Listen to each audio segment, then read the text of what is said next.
The first full trailer for Aquaman and the Lost Kingdom is here, and it's flooded with new characters, new weapons, and old grudges, so let's break down the next big DC movie. We pick up 4 years after the events of the first movie, and Aquaman is now an Aquadad, presumably with Mera as the mother.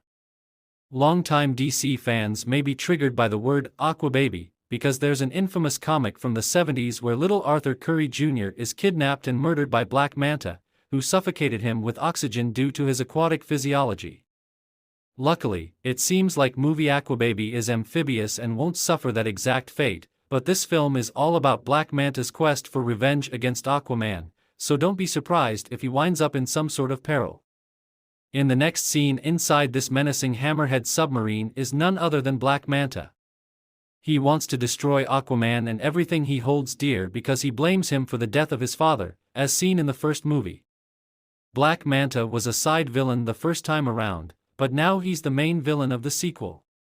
The last time we saw him, his suit was destroyed and he got his butt kicked by Aquaman, and in the post-credits scene he was rescued by Dr. Stephen Shin. Manta promises to share the secrets of Atlantean technology with him in exchange for help finding Aquaman. He had a facial wound bandaged up in that scene, and now we see the resulting gnarly scar across his face.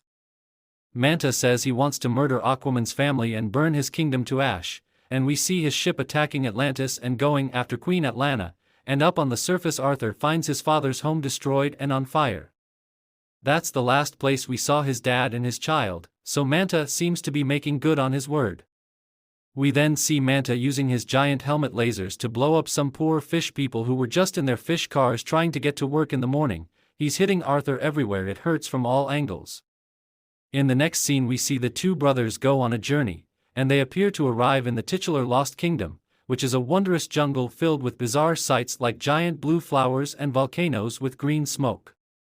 In the first movie we learned there was a 7th kingdom of Atlantis that was lost, but now it has been found.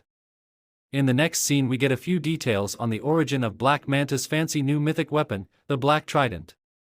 Ohm tells how the weapon came from the time of King Atlan, the first ruler of Atlantis, and the Black Trident was a curse upon the 7 kingdoms. The trident appears to give the owner control over a horde of undead, mere zombies with glowing green eyes. But who was the original owner? It appears to be some sort of undead king, which sounds a lot like the Dead King from the new 52 Aquaman comic storyline titled Death of a King.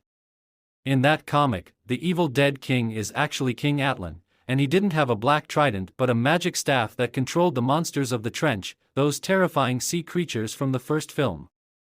So how does all this translate to this movie?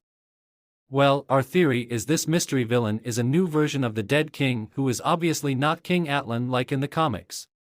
And instead of him waking up in the present from an ancient slumber like in the comics, his power and control over his army is inherited by Black Manta by way of this new Black Trident, which was created just for the film.